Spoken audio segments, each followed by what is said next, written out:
Boa tarde, pessoal. Bem-vindos ao primeiro episódio especial do Cultura Livre. Diferente dos programas normais, nós vamos nos focar em só um assunto aqui no especial. E hoje tenho também uma convidada, né? Minha convidada é a Carolina Freitas. Ela é colaboradora do Jornalistas Livres, colunista da revista Badaró, fala conosco direto do Sergipe. Olá, Carolina. É ótimo que você não colocou, a minha formação, né? É verdade, é verdade. Jornalista por prática, mas formada em psicologia. Aí derrou! Ah, Eu não sou formada, tô no último nem- período, último ano. Então ela está se formando em psicologia, gente. Detalhes, aqui a gente está aqui para falar de cinema brasileiro, então esse é um detalhe. O tema de hoje é cinema nacional. Assim como no primeiro programa eu falei, eu tive aquele especial sobre K-pop, né? A minha ideia é sempre tentar desmontar alguns preconceitos que as pessoas têm com certos tipos de arte, certos tipos de entretenimento. E eu acho que o cinema nacional é um campo fértil para isso, porque muita gente ainda tem muitos problemas em acompanhar o cinema nacional, apesar de ser um cinema tão rico, não é mesmo? Exato. Para falarmos do cinema nacional, acho que eu não quero que seja um papo muito cabeça, assim, mas eu quero trazer um pouquinho só das origens da importância do cinema nacional, principalmente com o filme Limite, de 1930, dirigido pelo Mário Peixoto. Ele tem uma história super simples, né? São duas mulheres e um homem a bordo de um barco e cada um está no momento chave da sua vida. Mas a técnica dele é muito elogiada tanto pelos críticos quanto por outros cineastas do mundo todo. Você ouve falar que Limite, do Mário Peixoto, trouxe alguns desenvolvimentos técnicos que ainda não existiam no cinema europeu e no cinema americano naquela época. Então, é só para dar um gostinho da importância global do cinema brasileiro. Tal qual a música brasileira, né? Que às vezes a gente subestima as duas coisas. Talvez por estar tão perto da gente.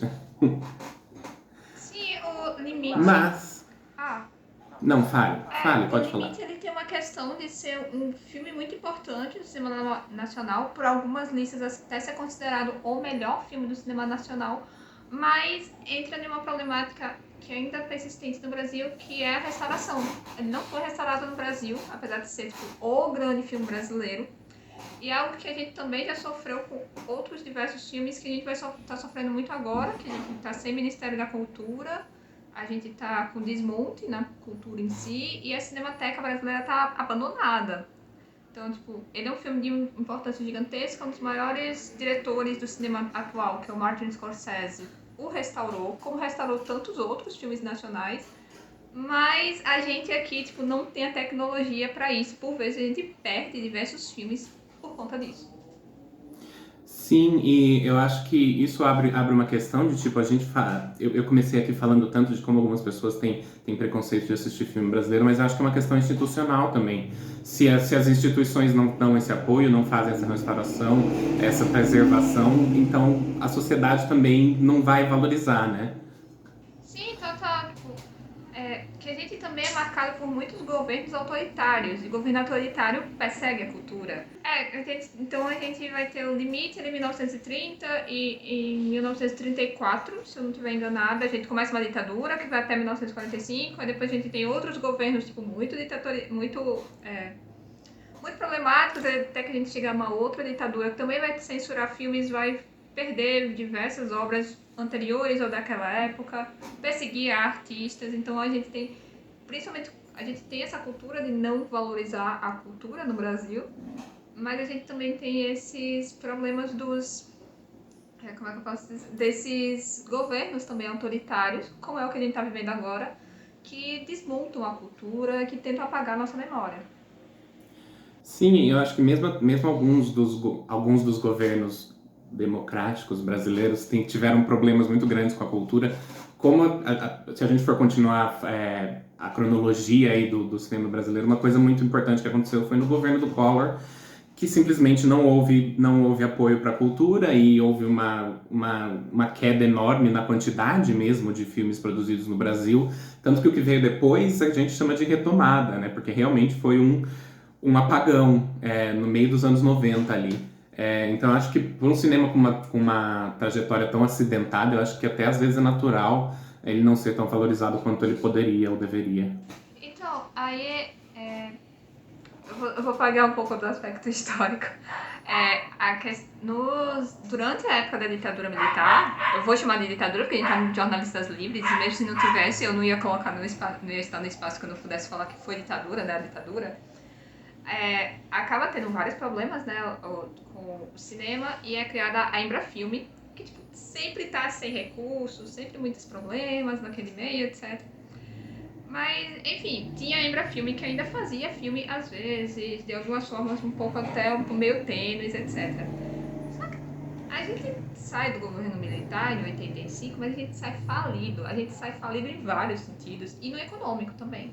Então, tipo, sai quebrando tudo. E a Embrafilme, ela tem a derrotada final no governo Collor, que também tem outra crise econômica gigantesca, um outro problema gigantesco, etc.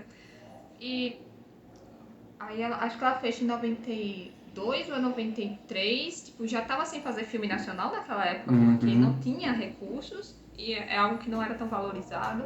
Então, tipo, a gente vê no início dos anos 90 com pouquíssimos filmes brasileiros, tipo, pouquíssimos em quantidade mesmo, são coisas de, acho que menos de 100 em absoluto.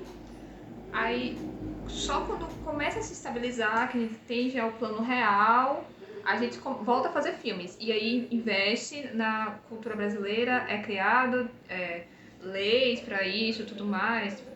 Tem a Lei Rouanet para as artes no geral, depois é criada a Lei do Audiovisual, e a gente tem esse investimento público no cinema. A gente enche as salas de cinema. Um dos primeiros filmes, o marco da retomada, é o Carlota Joaquina, que é até dirigido por uma mulher. Da Carla Camurati. Sim, a Carla Camurati.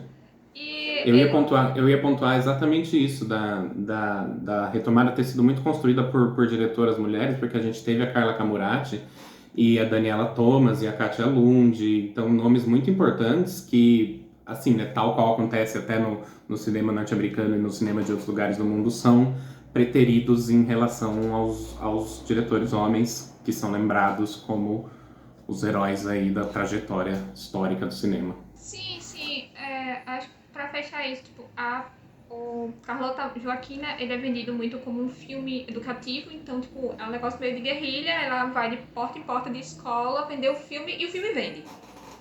E você falou da Daniela Thomas, a Daniela Thomas faz um filme com o Walter Salles, que é a Terra Estrangeira, que é exatamente sobre essa crise do governo Collor. E o filme não vende. Não só por ele ser preto e branco, ele ser muito dramático, ter uma cara de filme europeu, ele também não vende porque esse filme sai quando já é plano real. Então, o brasileiro, com essa memória fantástica, ele vê aquele horror que foi o governo Collor e fala que é exagerado. Tipo, foi muito criticado o filme na época por ser chamado de exagerado. Exagero. A gente tem um problema de memória cultural no Brasil muito, muito grave, muito difícil. A gente não conhece muito bem a nossa história, infelizmente. Pior que naquela época era uma história recente, né? Tipo, você acabou de passar por uma crise econômica absurda e você disse que não foi tão ruim assim. Exatamente. O Brasil estava tomado de esperança, então não tem como ter sido tão ruim naquela época, né? É uma coisa meio assim que acontece no Brasil às vezes.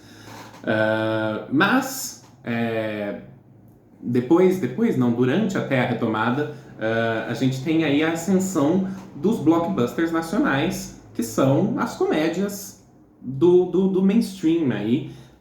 São as novas chanchadas, ou as Globo chanchadas, como a gente chama hoje em dia, né? E esses filmes explodem em bilheteria, dando a chancela, eu acho a chancela definitiva para o cinema nacional ser uma potência econômica. Aí é que é a parte curiosa, que tipo, as chanchadas elas surgem, eu acabei de ler um texto sobre isso, mas eu esqueci. Elas surgem acho que mais ou menos anos 20, que são tipo essas comédias pastelão. Beleza, e sempre vende muito. No Brasil, elas imitam meio que os Estados Unidos, beleza, sempre tá vendendo muito. Aí a gente chega na época da ditadura, essas comédias pastelão se misturam de uma forma bem complicada até de separar com filmes eróticos, muitas vezes inspirados nas obras de Nelson Rodrigues e tal. Então, tipo, e ela continua vendendo muito. É uma época que, tipo, além da censura, tem uma questão muito moral, dessa família valorizada, não sei o quê. Mas os filmes mais vistos são filmes com nudez explícita, com palavras de baixo calão, com sexo até, às vezes cenas de sexo explícitas. E é curioso também perceber essa moral brasileira, né? Tipo, o brasileiro tá Sim. nessa coisa de eu vou defender a família, do comunismo e não sei o quê. Mas ao mesmo tempo ele tá vendo filmes que tem muita violência, tem até mesmo violência sexual muitas vezes, e machismo, Não, etc. e eu acho que é porque também esses filmes, naquela época, eles eram feitos muito num esquema de subversivo mesmo, né? Num esquema de rua mesmo, de arrecadar 3 trocados para fazer o filme, sabe? Era uma coisa bem... era uma arte subversiva mesmo. Apesar de não ser, nossa, os filmes mais complexos e cheios de entrelinhas do mundo, eles foram feitos de uma forma muito para peitar mesmo. E eu acho que é por isso até que eles, como é que fala, eles contrariam essa moral que a ditadura trazia. E é curioso E, isso, e- na e época a gente o tava sucesso tendo. que eles faziam, né? O sucesso que eles faziam era justamente um atestado de que essa moral não funcionava muito bem na realidade, né? E curiosamente, na época a gente tinha movimentos subversivos, assim, vamos dizer, mais intelectuais, o cinema novo, o cinema de ideias, etc. Mas quem fazia sucesso, quem estava junto ao povo, era esse cinema mais erótico, que eram as pornochanchadas, também tinham os filmes eróticos e tal. E era eles que muitas vezes, como é que eu posso dizer, desafiavam essa moral de fato, que o público não só ia ver, como também entendia. Que é bem curioso isso. Enfim, aí quando a gente chega nas Globo chanchadas, né, tipo, elas também Sim. vendem muito, porque são filmes de fácil consumo. E ele Uhum. normalmente pega muito com as classes mais baixas mesmo, a classe média e a classe baixa costumam Sim. gostar bastante desse filme, é algo que para eles é acessível, que dialoga muito com eles. E diverte também, obviamente. Sim, sem dúvida. Eu acho que eles meio que. Eu acho que a Globo Filmes, com as comédias que eles lançam agora, mais recentemente, eu acho que se eu fosse você, o ponto inicial dessa história toda com a Globo Filmes lançando comédias. Mas desde então, eles ajudaram a estabelecer uma linha de produção mesmo do Brasil que não existia antes. Em termos de. A gente não tinha uma indústria de cinema de verdade, entendeu? Era quem queria fazer, artistas querendo fazer filmes e às vezes eles conseguiam, às vezes não. Eu acho que a Globo Chanchada criou esse complexo industrial do cinema brasileiro que não existia antes. O que é importante para justamente sustentar os artistas que querem fazer filmes, né? Porque a Globo, tipo, ela vai lá, ganha milhões de dinheiro, lá, rios de dinheiro com o filme do Leandro Hassum, aí depois investe um pouquinho pro Kleber Mendonça Filho fazer Bacurau. Então, tipo, é também Exatamente. importante, apesar de, obviamente, ser algo muito criticável, essa questão da Globo, mas é ao mesmo tempo importante pra gente continuar tendo cinema no Brasil. E é curioso que muitas vezes lota as salas de cinema, por exemplo, foi o caso de Pernas por o A3, estava tipo, lotando a sala de cinema. Aí chegou algum filme, eu acho que foi algum da Marvel, tirou esse filme Aham. das salas. Então, tipo, será que era realmente porque o filme da Marvel tinha mais gente querendo ver? Porque tinha muita gente querendo ver o Globo Filmes. E se não tá com Sim, sem espaço pra dúvida. ser de Pernas pro A3, não vai ter espaço também pra aquele filme cult que 3 pessoas vão ver por sessão. Uhum. Não, é isso mesmo. Mas, de qualquer forma, é muito simbólico a gente estar aqui falando disso hoje, agora, é, ou quando a gente está filmando isso no dia 8 de maio, eu não sei exatamente quando eu vou conseguir lançá-lo, mas a gente tá falando disso aqui agora porque nessa semana a gente teve aí, infelizmente, a morte do Paulo Gustavo, né, que era o grande astro da comédia nacional e que, quiçá dizer, o grande astro do cinema nacional atualmente, eu acho, porque os filmes deles batiam recordes e recordes e recordes de bilheteria um atrás do outro, e eles comunicavam muito bem isso que você falou, eles comunicavam muito bem com o público e com um tipo específico de público e divertia as pessoas, então, assim, uma perda que não faz nem sentido. Sim, sim, tanto que a gente lembra na época que a gente tinha cinemas abertos, no final de 2019, Minha Mãe é uma Peça 3 estava superando as bilheterias de Star Wars. Ah, porque Star Wars era ruim? Era. Não vamos negar que aquele filme é ruim. Mas também por ser por Minha Mãe é uma peça comunicar muito com a população brasileira. É muito difícil uma pessoa que viu aquele filme e não se identificou a mãe em algum momento, ou em vários momentos. Sim. Uhum. E eu percebi muito isso com o falecimento do Paulo Gustavo, muitas pessoas LGBTs falando o quanto foi importante, porque era um filme que se vê com a família, um filme que muitas vezes você vai assistir com a sua mãe, com seus primos, todo mundo, a família ali reunida para se identificar com aqueles personagens. E a Dona Hermínia, ela era uma personagem que aceitava o filho LGBT, e isso de certa forma também ajudava as mães, assim, das classes brasileiras a perceber, tipo, poxa, meu filho também é igual a esse. Eu não faz muito tempo que eu vi o filme. É muito forte, assim, foi um marco muito grande em bilheteria e de certa forma também em política, assim. E é uma perda, assim, absurda. Ele era muito jovem. Eu acho que era legal como ele entendia a responsabilidade que ele carregava por ele ser tão popular, e ele convertia isso de alguma forma em algum tipo de mensagem nos filmes dele, uma mensagem com a qual ele se identificava e ele queria passar porque era importante para ele. Então eu acho que, assim, né, se isso não é ser artista, o que é, né, gente?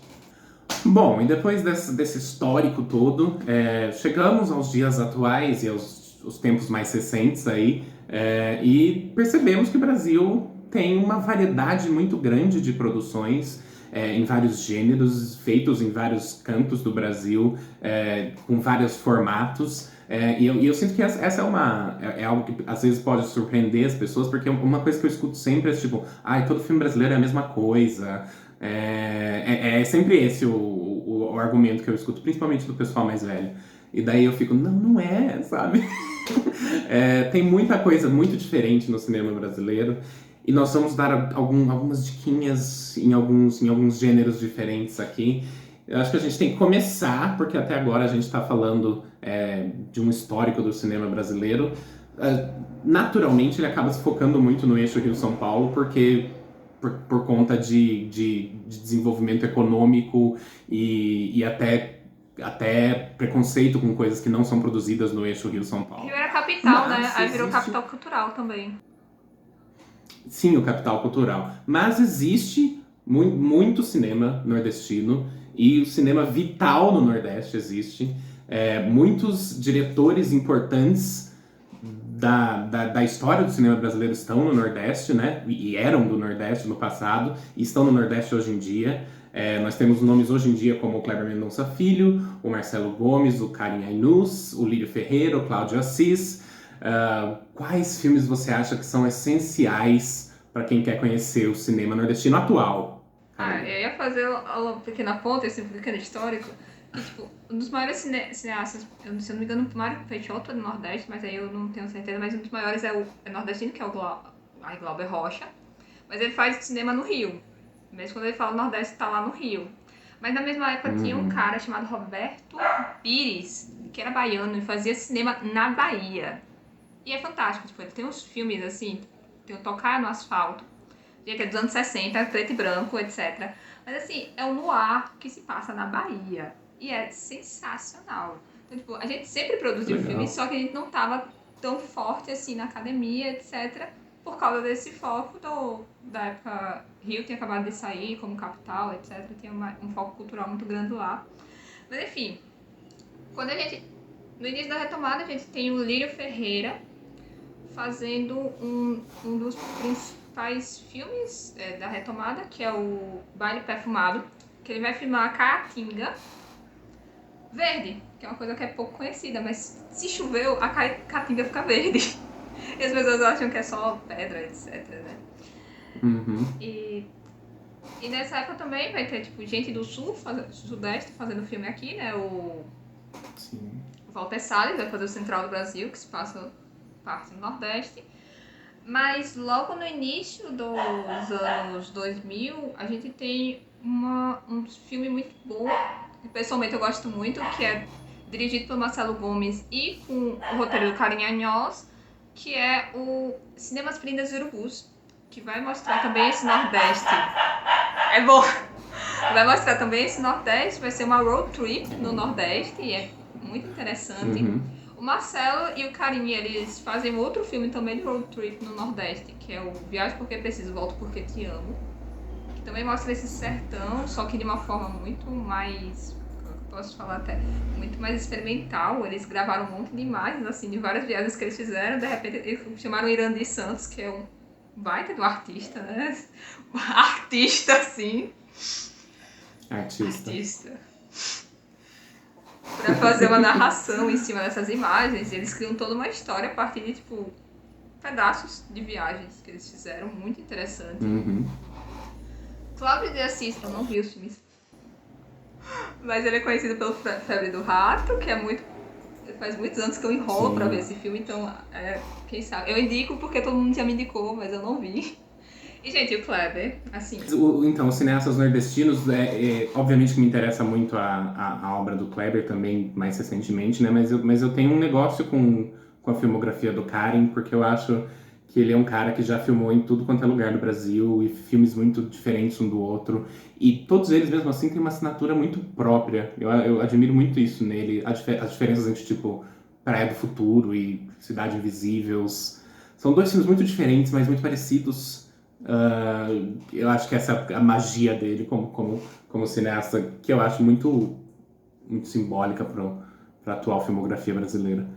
Então aí minha declaração para o Karim é nóis. E ele tem, de 2002, um filme sobre eu não sei como seria, mas Madame Satã, que é um grande marco LGBT. A gente já tá pegando outro tópico aqui, misturando LGBT Madame Satã, que Normal. curiosamente também foi uma parceria dele com o Marcelo Gomes. O Marcelo Gomes faz o roteiro, tipo, eles praticamente só fazem filmes juntos, deve ser tipo a brodagem, tipo, quero fazer um filme, ele um liga pro outro, tipo, gente, vamos fazer aí. E ele faz, Certeza. que é uma figura extremamente subversiva, né, tipo, é um LGBT, que eu não sei qual seria o termo, mas que utiliza da figura feminina como performance também, que é uma coisa muito curiosa para você fazer em 2002. O famoso se monta, né? Se monta para se apresentar e para dar show e tem todo esse peso dentro da história LGBT no Brasil, a Madame Satã, né? Sim. Que você traça diretamente pro que a gente vive hoje com as drags, por exemplo. Apesar de não ser a mesma coisa, você traça uma coisa para outra em termos de expressão artística, né? E o Madame Satã foi retirado, acho que em 2019 agora, de alguma coisa, acho que alguma coisa aí do governo, que era tido como um herói nacional. Foi uma figura extremamente subversiva, que lutou contra a própria questão LGBT, contra a questão também do racismo. E, enfim, uma grande figura brasileira que o Karim fez o filme sobre. E só pra fechar também o Nordeste, a gente tem o Kleber, que é tipo um grande marco. E uma coisa que eu acho bem curiosa no Kleber é que a maioria dos cineastas, mesmo os de capital, como Marcelo Gomes é de Recife, mas ele filma muito o interior. Então ele filma Cinemas Prendas Urubus, é uma viagem pelo interior. O próprio Viagem Porque Preciso, Volto Porque Te Amo é pelo sertão. Ele só tem, acho que, de longa-metragem, ele tem um longa-metragem em capital nordestina, que é o Era Uma Vez Verônica. Mas o Kleber, ele faz o contrário, ele grava em Recife. Então os filmes dele são sobre Recife também. E o Recife é uma classe média, aquela classe média... Sim. Que eu não vou mentir, eu me identifico com aquelas figuras. Inclusive já tive reuniões de condomínios que eram muito parecidas com Som ao Redor, igualzinho. Kleber falando assim, em Som ao Redor, ficava, putz, já vivi isso. Não, ele mostra um Nordeste urbano, né? Que quebra um pouco essa imagem midiática que a gente tem do Nordeste construída por tanto tempo aí, né? Sim. Enfim, isso é muito legal na obra dele, eu acho. Que traz essa coisa totalmente diferente pro cenário do cinema brasileiro.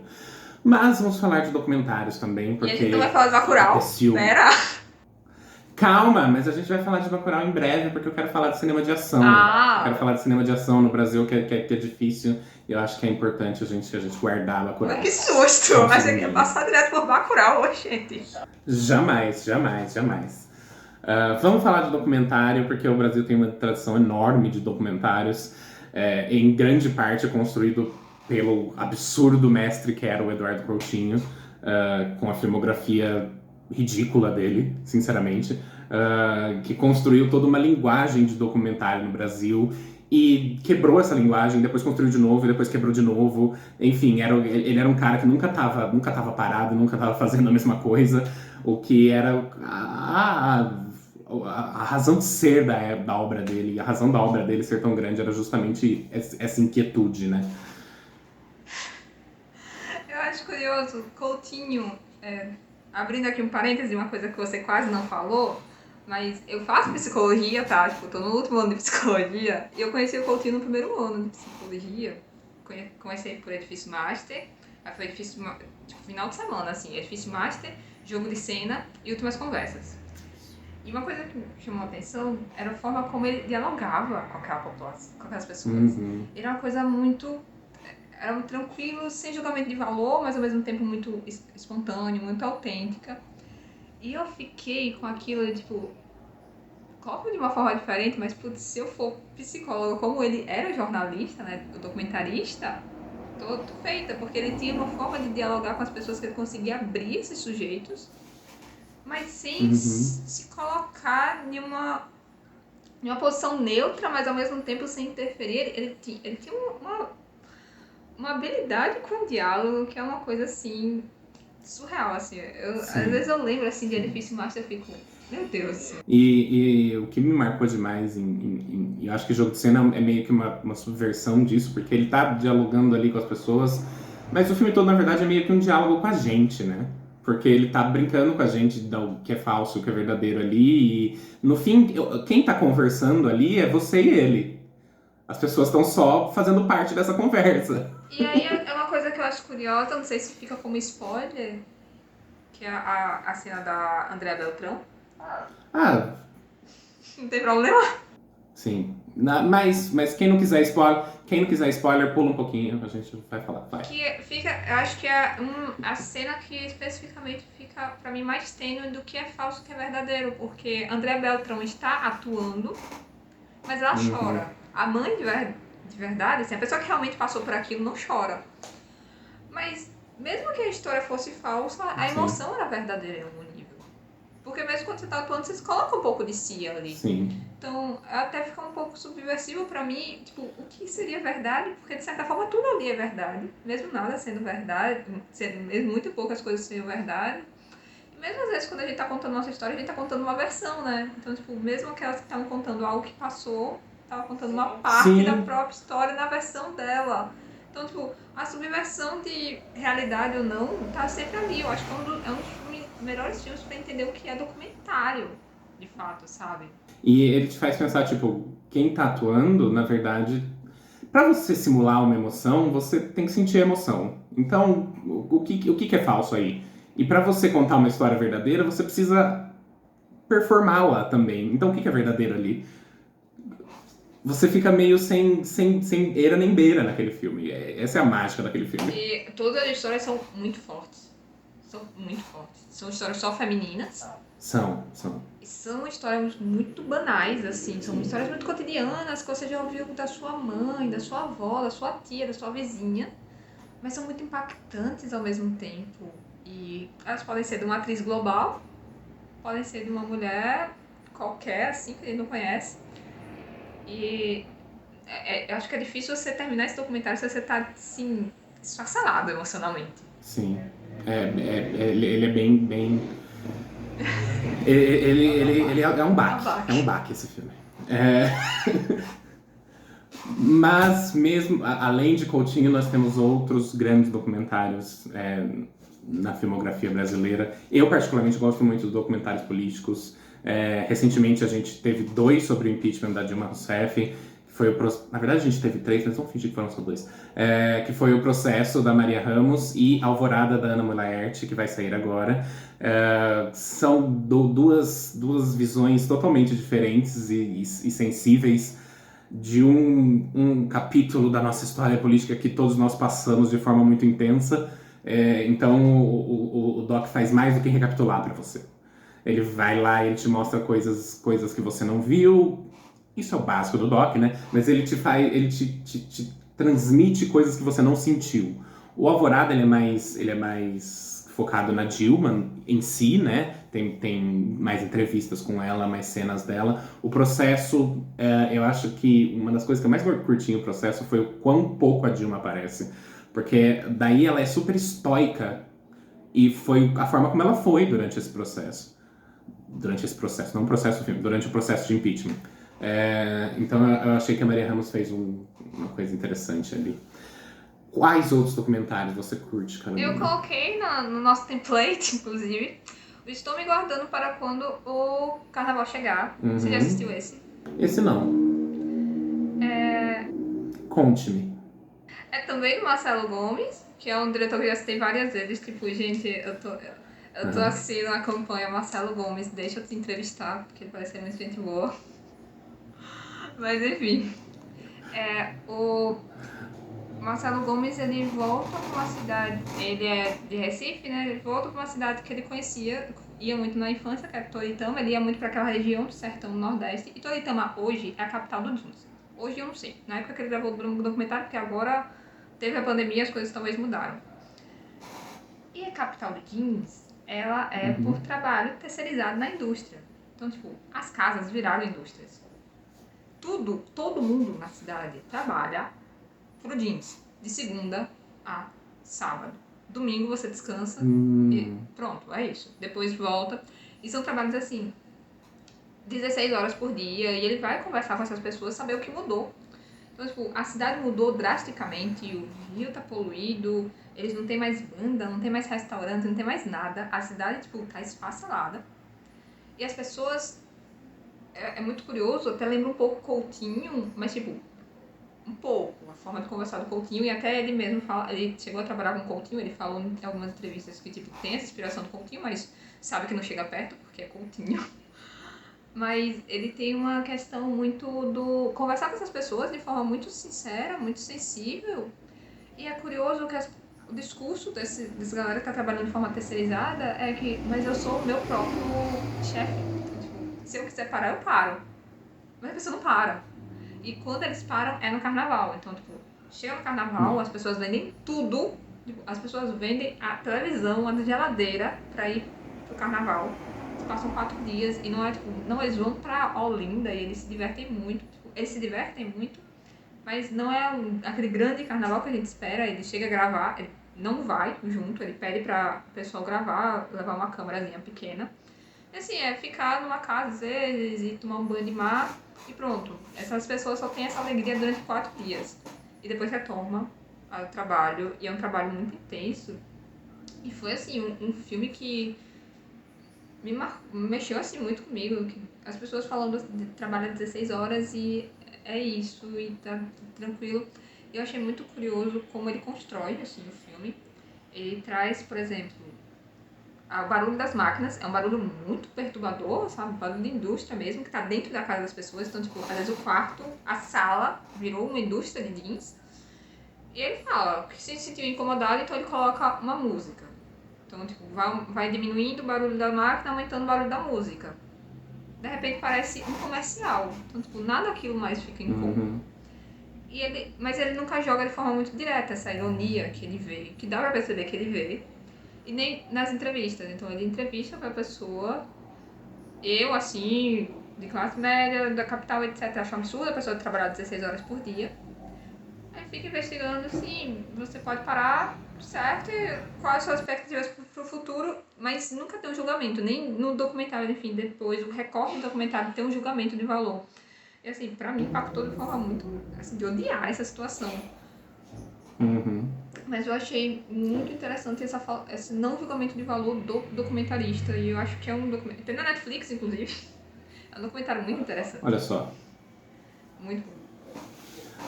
Vamos falar de cinema de terror nacional, porque isso me interessa muito e tem sido muito desenvolvido recentemente. Um filme que eu adoro é As Boas Maneiras, dirigido pela Juliana Rojas e o Marco Dutra.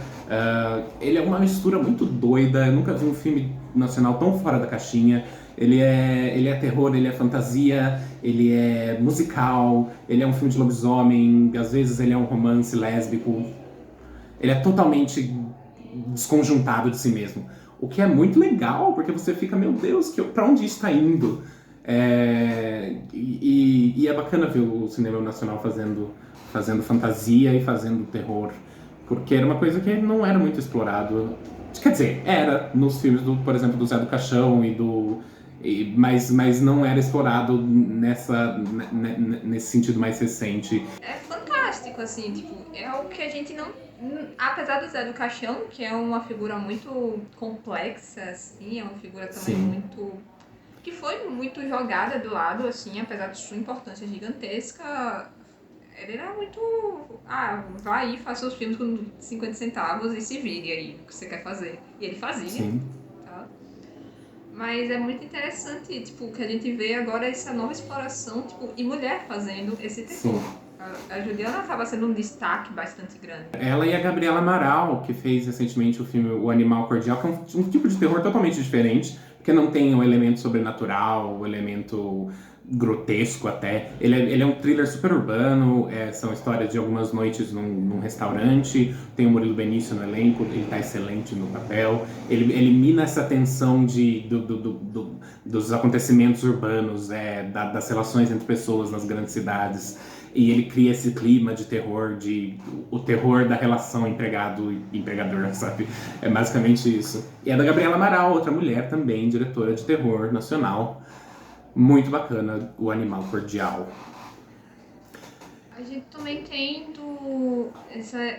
nesse aspecto de terror, que era para ter sido lançado ano passado, foi lançado nos cinemas para poder sair nos streamings, o M8, A Morte Escuta, alguma coisa assim.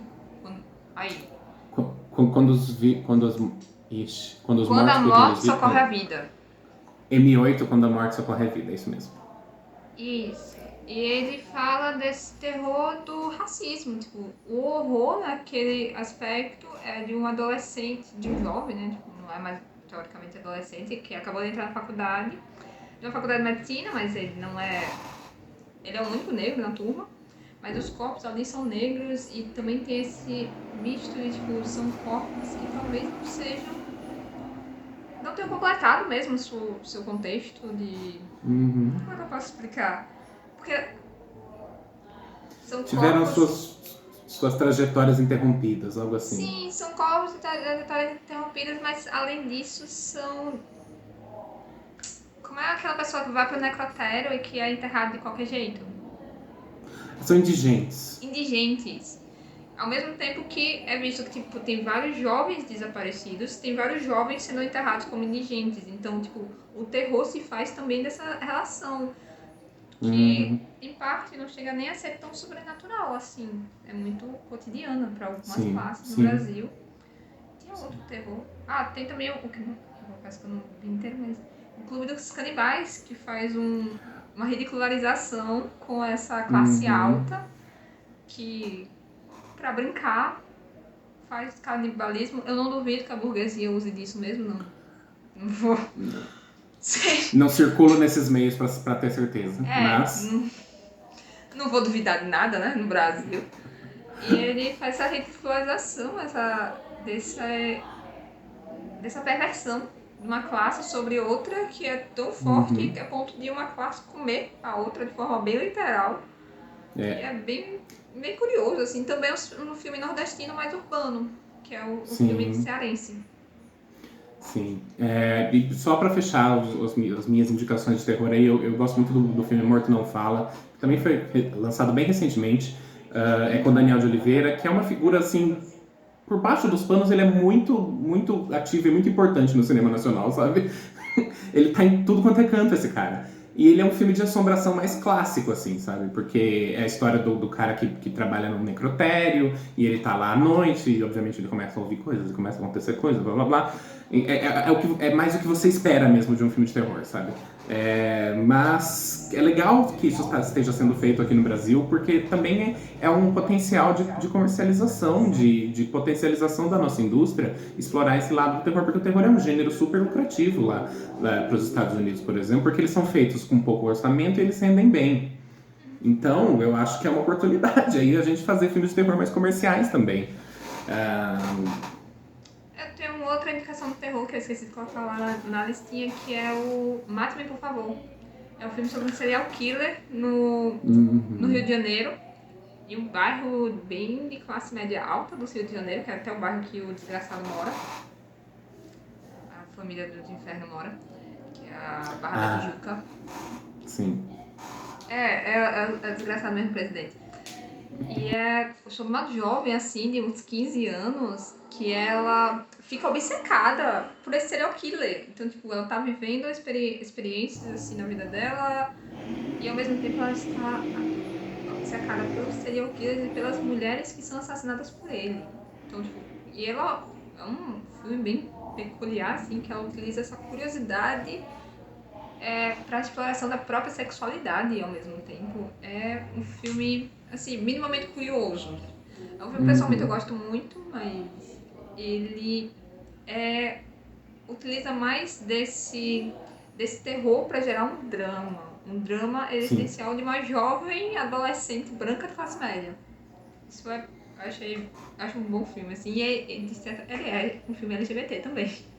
Que a personagem se percebe bissexual nesses contextos todos aí, tipo, a representatividade, amigo. Olha só, nossa, vou assistir esse eu nunca tinha ouvido falar, né? Tá aí a dica, gente, mais uma dica aí. Mas continuando no cinema de gênero, que eu também não gosto desse termo, mas tudo bem. Todo cinema é cinema de gênero, gente. Mas enfim, o cinema de gênero brasileiro, vamos falar do cinema de ação brasileiro e vamos falar finalmente de Bacurau, porque é um filme de ação. A coisa mais incrível, não a mais incrível, mas uma das coisas incríveis que eu notei quando eu fui no cinema, eu falei, meu Deus, eu tô vendo um filme de ação. Eu não tava esperando isso, sabe? Sim, o Kleber não tinha entregado uns dramas de classe média até então, né? Aí, tipo, de repente, vê uma ação, tipo, super louca, assim, com referência a alienígenas e perseguição, e, tipo, e o trailer não entregava nada no filme, é incrível, tipo, o trailer não entregava nada. Então, tipo, eu fui pro cinema sem saber o que eu tava vendo ali, eu só sentei e tudo bem, Kleber, entra na minha casa, etc, etc, sabe? Não, e eu acho que, além de todos os méritos que Bacurau tem como cinema, ele foi um momento cultural. Eu acho que esse é o negócio, foi um momento cultural. Eu acho que tanto pela forma como ele foi vendido, que teve esse negócio de as pessoas não estavam esperando muito, e daí depois que as pessoas viram, elas tiveram essa gana de discutir o filme e de botar o filme meio que no inconsciente coletivo brasileiro. Assim, a gente já teve fenômenos de bilheteria, como a gente já falou aqui, inclusive, fenômenos culturais, como a gente já falou aqui, inclusive, mas um fenômeno de tipo, de conversa mesmo entre as pessoas, que nem esse, há muito tempo não via, se é que eu já vi.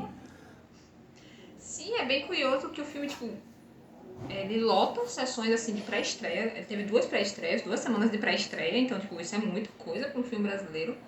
E ele lota, assim, e ele estreia, ele continua lotando. E é uma coisa assim, ele passou. Ele estreou ele estreou em agosto.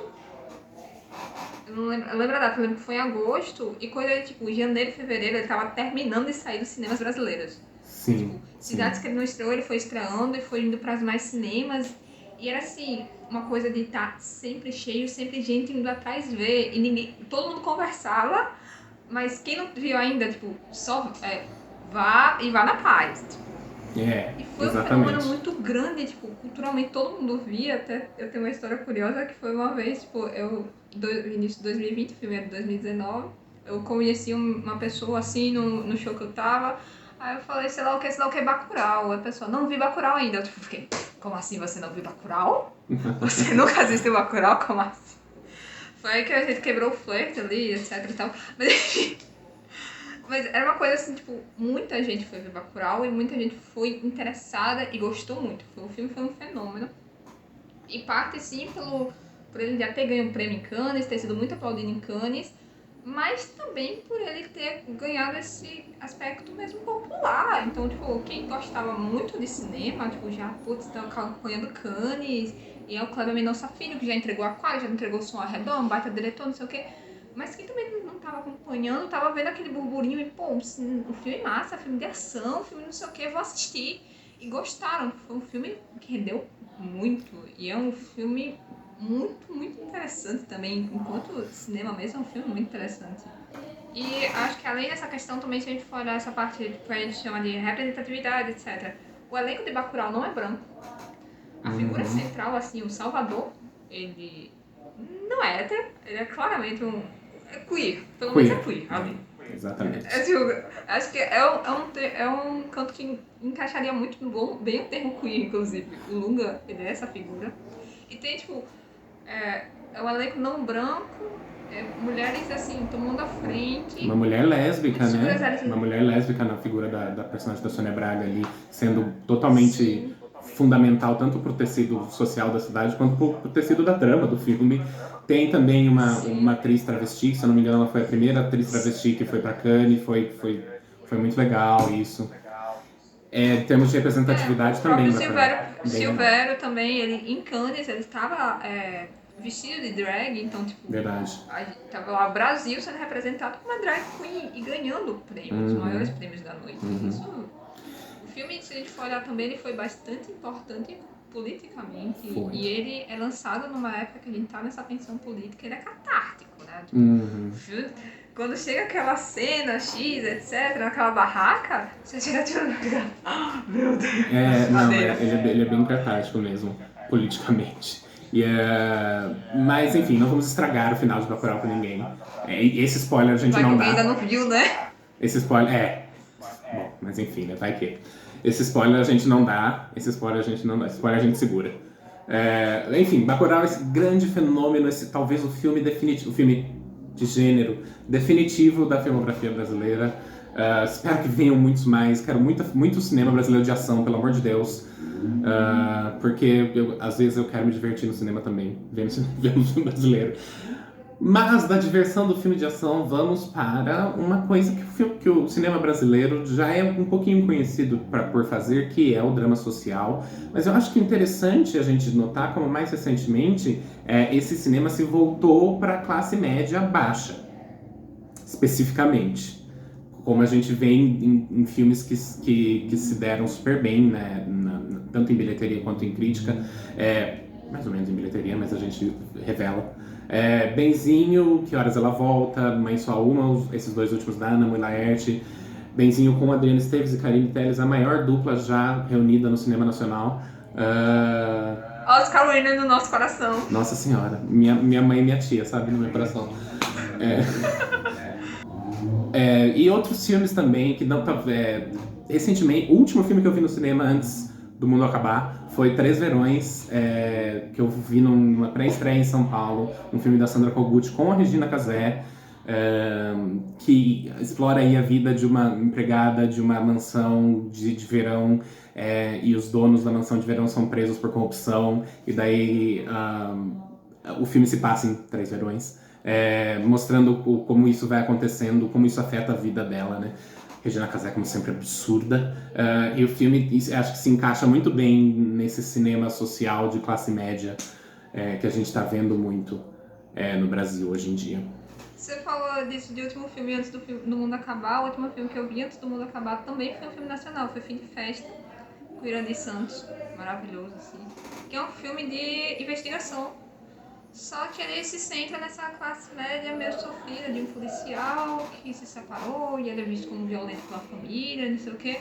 Então, tipo, é um drama de classe média com esse, como é que eu posso dizer, com esse véu de um filme policial ao mesmo tempo. E que estava no cinema e infelizmente o mundo acabou, muita gente não pôde ver, mas é bem interessante também, bem curioso. E que ele depois vai falar um pouco mais do diretor dele, que é o mesmo diretor de Tatuagem, que ele já tinha feito uma parceria com o Irandir, que Tatuagem vai estar filme, mas enfim. Já vamos falar de Tatuagem também, que vai ser um capítulo à parte, tal qual o Bacurau. Mas eu gosto também dessas misturas de gêneros que o cinema brasileiro está fazendo, às vezes um drama policial, um drama social com uma trama policial por trás. Me lembrou muito a série... Ai, como é que chama? Bom Dia, Verônica, da Netflix. Bem legal também. A gente não tá falando de TV aqui, mas eu indico já essa série. Procurem na Netflix. A gente pode fazer um outro programa só de TV brasileira, gente. Mas isso é assunto para outro programa mesmo. Continuando nos nossos gêneros aqui, vamos falar de cinema LGBTQ no Brasil. Eu não falei de cinema de classe média. Calma. Então fale. Me dê mais indicações. Terra Estrangeira, Da da Daniela Thomas e do Walter Salles, é um filme sobre drama de classe média durante o governo Collor, que eu acho que eu tenho que reforçar isso aqui, porque é um filme muito importante. E você falou de Benzinho, assim, eu acho que a gente tem que investir um pouco mais em Benzinho. Como a gente falou muito do Minha Mãe é uma Peça, tem essa coisa da mãe brasileira, Benzinho também traz muito essa questão, tipo, essa família brasileira daquela casa que sempre tá aos pedaços, mas vai construir uma outra casa que nunca termina de ser construída. E que praticamente todo mundo, assim, essa classe média baixa, já viveu numa família assim. Também fala, por exemplo, de violência doméstica de uma forma muito sensível. E dessa família que, assim, tipo, tá sempre vivendo muitas coisas ao mesmo tempo e não para, e tudo é muito tranquilo, tudo é muito, de certa forma, banal, tudo é muito angustiante, mas tudo, eles se juntam e dá certo. E, assim, eu acho que é um filme que ele talvez seja uma ideia muito pessoal, que eu tô generalizando, mas pra mim ele representa muito essa família brasileira. E é um filme lindo, assim. Sim. O que as pessoas falam que, eu vi minha mãe na Dona Hermínia, eu vi muito minha mãe na personagem da Karine nesse filme, porque, nossa... E o que ela faz, né? Os caminhos que o filme toma pra ela, nossa senhora, gente, despedaçou meu coração, né? Assim, a Karine pega todos esses subtextos que a Carolina falou aí, da questão da violência. A trama da violência doméstica, na verdade, tem mais a ver com a personagem da Diana Esteves. Mas a Karine Telles pega de lado essa questão, porque ela é irmã da personagem da Diana Esteves, e ela explora outras coisas também na relação dela com a ex-patroa dela. Tem aquelas cenas super carregadas e enfim. E a Karine pega tudo isso e ela expressa em momentos que você não tá esperando. As grandes cenas você tá esperando, mas ela traz coisas em cenas que você não tá alerta, você não tá, sabe? Ela te pega totalmente desprevenida, essa mulher. Não, sem dúvida, é assim, uma das melhores atuações que eu já vi na minha vida. É sensacional. Duas, né? Porque todo mundo tá bem, o filme é muito amarradinho, é muito bonitinho. Mas assim, a Adriana Esteves e a Karine Telles nesse filme, assim, eu fiquei... Gente, que é isso que eu tô vendo? Eu como é que eu falo? Tô transcendendo aqui, assistindo esse filme. E é fantástico, é um filme muito simples, é um filme muito cotidiano, assim, é uma coisa muito tranquila, mas ao mesmo tempo é tipo, muito carregada, muito emocional. A cena dela com a ex-patroa, assim... Se ela não tivesse atuado tão bem, eu teria me sentido vingada porque horas ela volta. Porque ela é a patroa em que horas ela volta e ela faz aquelas filhas da putagem toda. Só que chega nesse filme e você fica, meu Deus do céu. Karine Telles, por que me matou? Não, é bem isso mesmo. Gente, assistam Benzinho, porque é um fenômeno esse filme, meu Deus do céu. Então, vamos falar finalmente de cinema LGBT no Brasil. Começando pelo nosso favorito mútuo, que é Tatuagem, do Wilton Lacerda. Que é um filme protagonizado por Irandir Santos e Jesuíta Barbosa como um casal. Aí ele é um ator, o Irandir é um ator e o Jesuíta é um jovem aí que está no seu serviço militar. Tem todo esse contexto por trás e ele vai se envolvendo com essa trupe de atores no meio da ditadura militar. Então tem toda essa tensão da censura, mas não é um filme que se concentra muito nisso. Na verdade, ele é um filme de romance, um drama romântico, eu diria, que quebra alguns clichêsões do romance, eu até diria. Eu acho curioso que ele tem esse contexto político e acaba sendo algo muito forte, porque por si só, se uma pessoa estivesse no exército e a outra como artista, já é uma coisa muito diferente, né? O artista tem toda essa coisa da liberdade, é algo muito forte no próprio filme, a liberdade, e o exército em si ele já é mais rígido. Mas é mais do que isso. Então, no meio da ditadura, então toda uma repressão à arte e à sexualidade. E é uma trupe de atores que é subversiva mesmo. Vão falar palavrões, vão ter drags e vão xingar todo mundo nos espetáculos. E o personagem do Jesuíta Barbosa, ele acaba sofrendo muita violência por ter essa sexualidade que é presa negar dentro dos quartéis. Mas ele se envolve com o personagem de Irandi, eu não vou lembrar o nome dos personagens, tá? Que é um homem mais velho que ele, é um homem assumidamente LGBT. Eu não lembro se ele fala que ser gay no filme, inclusive eu acho que ele não é gay no filme, fica aí a questão que eu não me recordo mesmo. Que eu acho que ele teve antes uma relação com a mulher, mas aí também não é explicitado se ele é... Assistam pra descobrir. Assistam pra descobrir. Ou não, né? Mais um motivo pra vocês assistirem. Se não... Talvez nem seja citado. Mas enfim, é um homem LGBT, assumidamente um ator, e que leva muito essa questão da subversão pro palco. Então acaba tendo esse contraste muito grande entre os dois, um contraste tá e meio político, então há um risco, inclusive, à vida dos dois. Mas, ao mesmo tempo, é um romance muito poético, é um filme muito bonito, é um filme, assim, que leva essa subversão através de um amor, de certa forma, dessa liberdade dos próprios corpos. É um filme que dialoga muito sobre corpo, sobre essa corporeidade, sobre essa repressão pelas instituições, sobre esse não se reprimir também, como você vai explorar a sua sexualidade quando não está tão reprimido. E assim, tanto que uma das músicas mais conhecidas, assim, é a que eles cantam sobre cu. Sim, é o que eu ia falar. Você citou que eles falam palavrão, que eles xingam todo mundo, você não citou que todo mundo fica pelado. O espetáculo inteiro, basicamente. Então é um filme totalmente sem pudor nesse sentido, sem essa moral do corpo e tal, porque eles usam o corpo no espetáculo e daí, por consequência até, as cenas de sexo que existem no filme também não tem esse pudor de mostrar o corpo das pessoas, dos atores e tal. E não é gratuito, não é uma nudez gratuita. E não é gratuito, porque tá dentro do contexto do filme de quem são esses personagens.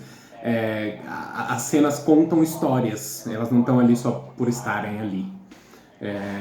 Mas essa coisa do amor como subversão é muito marcante no cinema LGBT brasileiro, porque um outro favorito meu é Corpo Elétrico, dirigido pelo Marcelo Caetano, que eu acho que ele até dialoga um pouquinho com a questão do drama de classe média, porque ele é meio que essa história desse rapaz gay em São Paulo, ele é do Nordeste que vai para São Paulo, que está trabalhando num trabalho assim de meia estatura, assim. Ele não ganha muito, ele não ganha pouco, não tá faltando dinheiro para ele, também não tá sobrando, e essas amizades que ele faz que ajudam ele a se libertar um pouco mais e a viver um pouco mais a vida dele, mas nada disso é muito telegrafado no filme, sabe? Nada disso não existe um grande arco de libertação do protagonista. Ao invés disso, as coisas vão acontecendo naturalmente, você vê ele se libertando aos poucos, mas isso também não apaga todo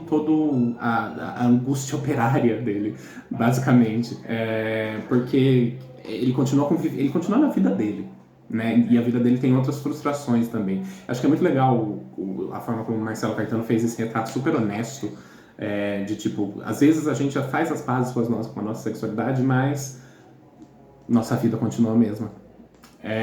E acho que falta um pouco desse caveat, sabe? Um pouco dessa concessão.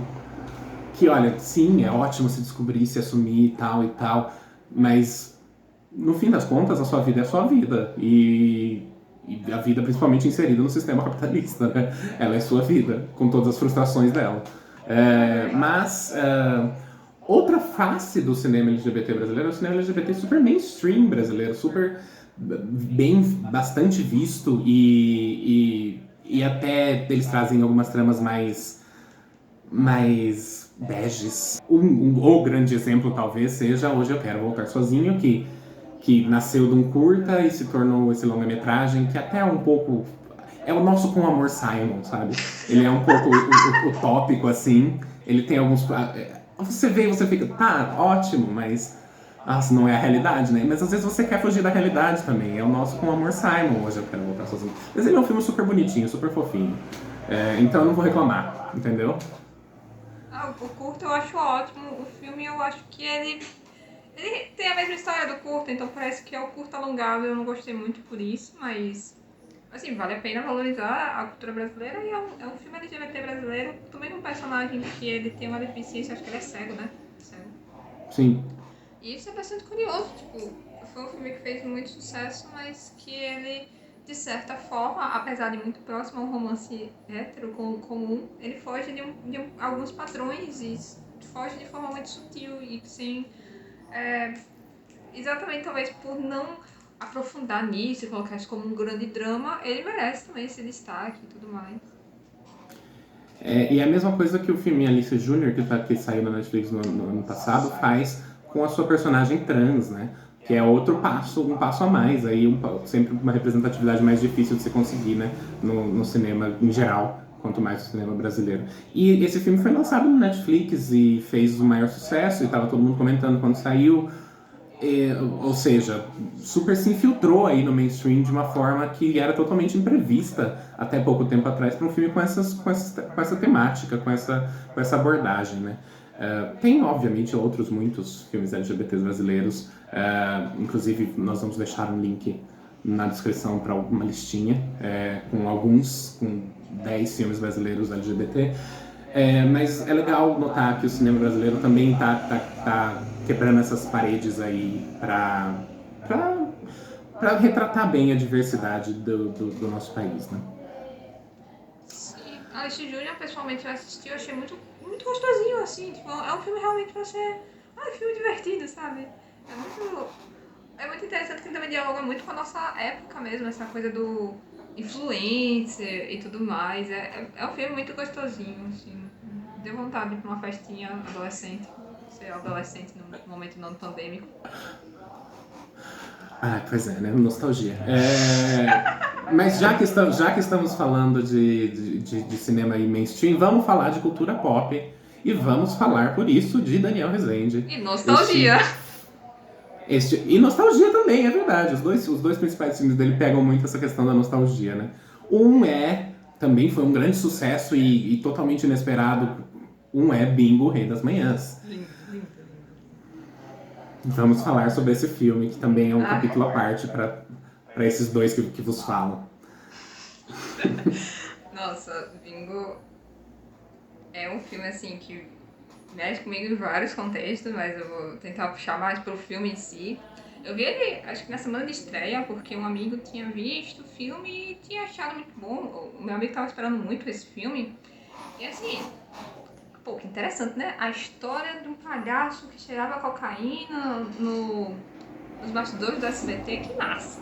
Vou assistir sobre o filme sobre Bozo, o Bozo do bem, deixando claro. É o Bozo do bem. Uhum.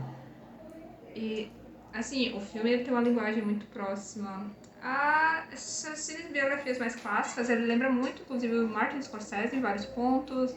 Então, ele tem a parte do plano sequência e a iluminação foi muito bem ao filme. A trilha sonora desse filme é fantástica.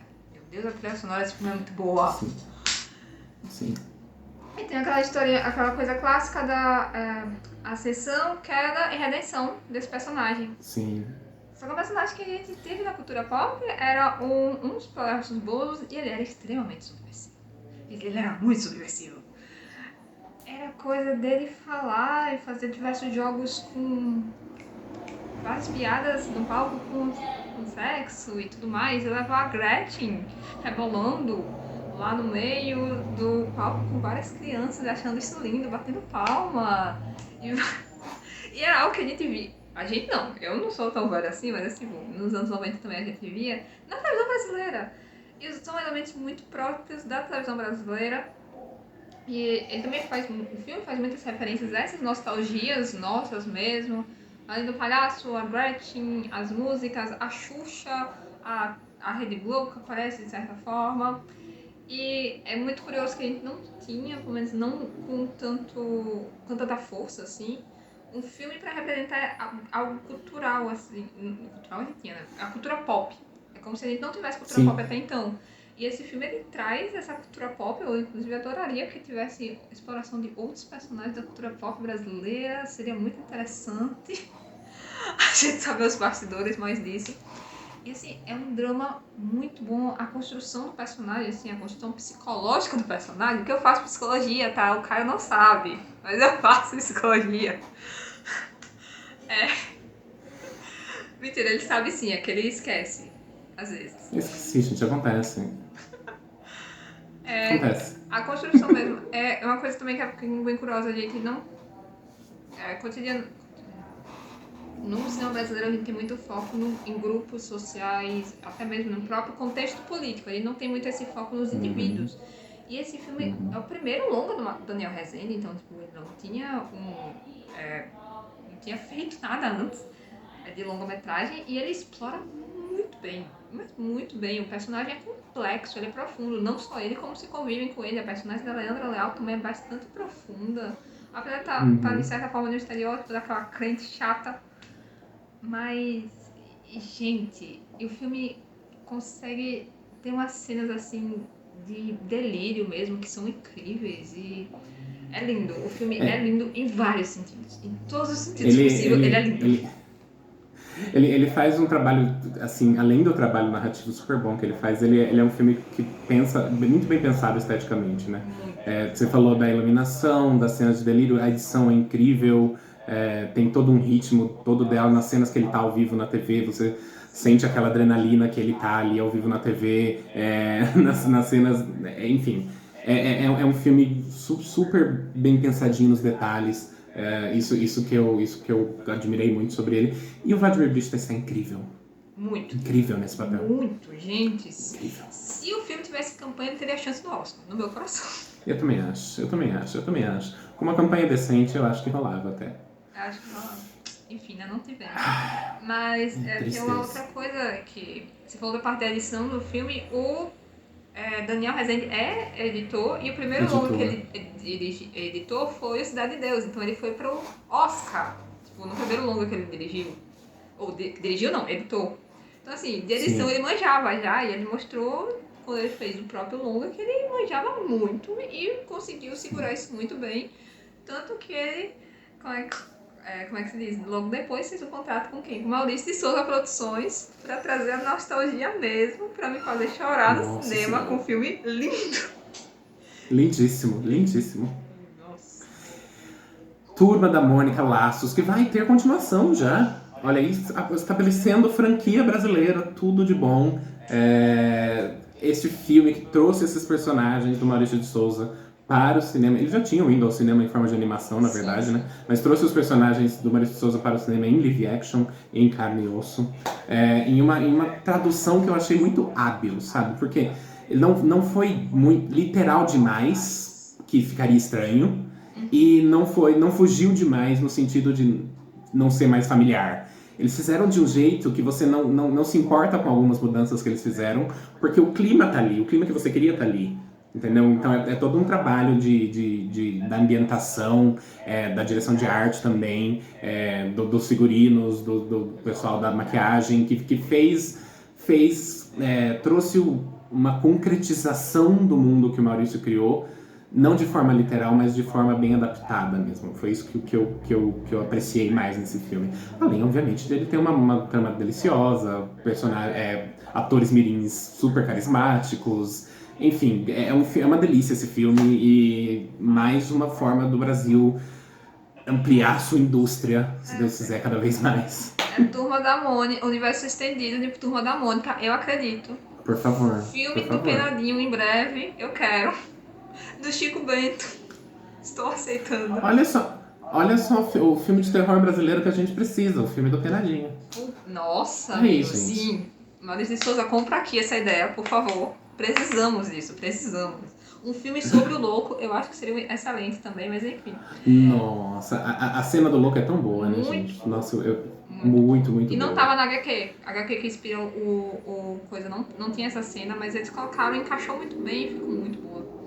É que você trouxe a questão da ambientação, tipo, assim como os filmes da Marvel, também são filmes baseados em HQ, só que é um ritmo completamente diferente do que a gente tá acostumado, tipo, alguns filmes que se baseiam em HQs.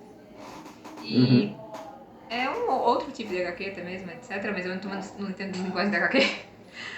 Mas e ele consegue dar esse ritmo, então pra quem cresceu lendo Turma da Mônica, que é muita gente no Brasil, tem esse ritmo de nostalgia, mas Turma da Mônica se reinventa muito bem, então, tipo, pras crianças hoje, ele ainda é muito presente.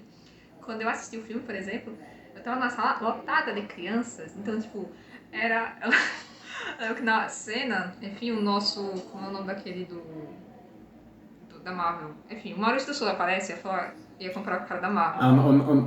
O nosso Stan Lee. O nosso Stan Lee. Eu tava com o Spike Lee na cabeça. O nosso Stan Lee aparece, tipo, a criança que tava na minha frente falou: Vó, é o Maurício. Eu tava tipo, gente, é o Maurício. Tipo, e era muito bonitinho, tipo, e foi uma coisa que eu senti, tipo, na minha frente tava uma avó que levou um neto, tipo, tava a avó emocionada, o neto emocionado, eu ali atrás emocionada também. E o filme é lindo, o filme, e ele não se sustenta só na nostalgia, ele sustenta em filme em si, né? Acredito até se você nunca viu Turma da Mônica, ele é um filme infantil muito gostoso de se assistir, ele é um filme muito bom, assim, pra se acreditar na amizade, no poder, etc. E o vilão cantando Fagner é uma das cenas mais incríveis do cinema brasileiro. Incrível. Ele é um filme que realmente faz tudo, né? Faz tudo. Daniel Rezende. A definição do ele faz tudo. Ele faz tudo. Daniel Rezende nunca errou. Se errou, eu passei pano. Até agora. Se errar no futuro, eu passarei pano. Agora esse ano, né? Que saiu, acho que a continuação, que é o Turma da Mônica Lições. Enfim, quando tivermos cinema de novo, né? Enfim, né? Quando será? Mas, gente, eram essas as indicações que a gente tinha para fazer. Espero que tenhamos mostrado aí uma grande diversidade que existe no cinema brasileiro, para que eu nunca mais precise ouvir que cinema brasileiro é tudo igual, se Deus quiser. Muito obrigado, Carolina, pela ajuda e pelos insights maravilhosos. Foi uma grande convidada aí do nosso primeiro Cultura Livre especial. É isso, a nossa conversa sobre cinema brasileiro. Eu e Carolina vamos nos despedindo por aqui. Até o próximo Cultura Livre ou o próximo especial do Cultura Livre.